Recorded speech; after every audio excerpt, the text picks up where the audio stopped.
So I am here in Singapore, which once again has the world's most powerful passport in the Henley Passport Index. That means Singaporeans can travel to more places than anybody else. But zoom out and the story shifts.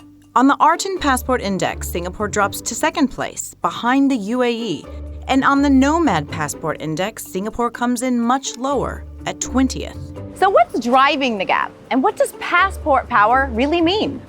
It's less about travel and more about a stamp of approval from other countries of your political stability, diplomacy, and border integrity. These differences come down to what each ranking measures. We use real data from the International Air Transport Authority, and ultimately, visa-free access is a very superficial way to rank countries. There's much more depth that we go into on our Quality of Nationality Index, which ranks not just visa-free access, but Human Development Index, peace and stability, settlement freedom, as well as economic strength. Arton tracks access too, but weighs it differently and updates in real time.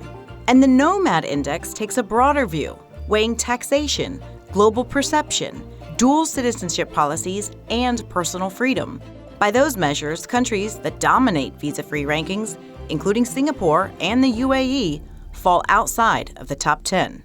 Over the past 2 decades on the Henley Passport Index, some countries have seen dramatic gains while others have quietly slipped. The standout climber is the United Arab Emirates. Since 2006, the UAE has added 151 visa-free destinations and climbed 57 places in the rankings. The UAE has shot up the rankings, very much so, and it's not by accident. It's obviously been a very considered move by the UAE authorities as part of their wider strategy to establish the UAE as a hub for business within the region. And there's obviously a direct link between passport power, the number of business meetings that would then drive, and then the economic growth that would come through. This shift is visible even among long-established powers. The United States and the United Kingdom, who once held the top spot jointly in 2014, now sit at number 10 and 7 respectively. But in real terms, dozens of countries now rank equally or above them. Over the past year alone, both recorded their steepest annual drops in visa-free access. So Singapore, by contrast, has been consistently near the top for years. So what's the secret?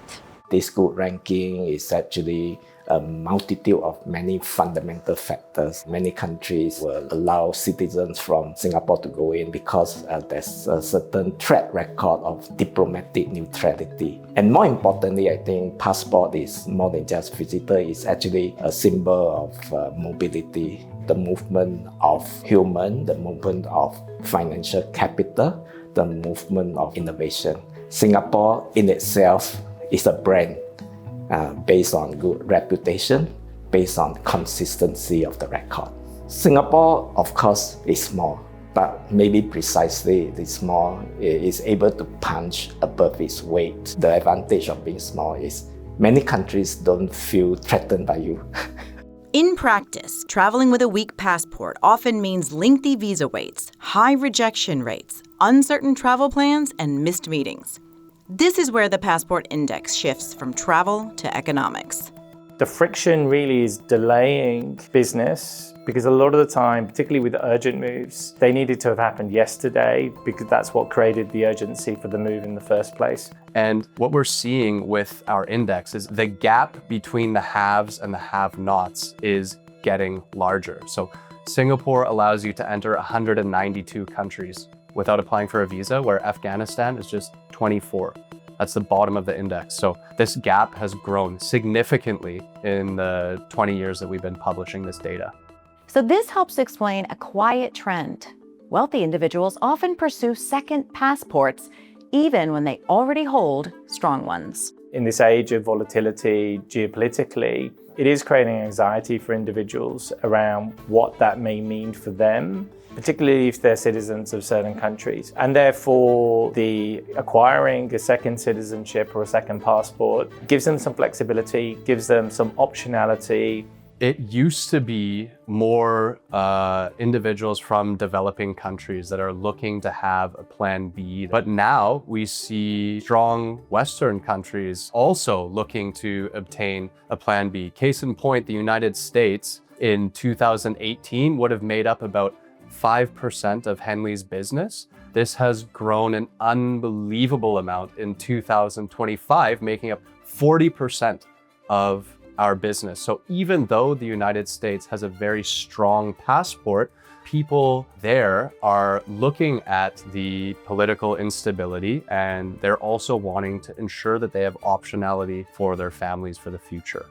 Yet even that path is narrowing. Several countries have tightened rules around citizenship by descent and investment programs.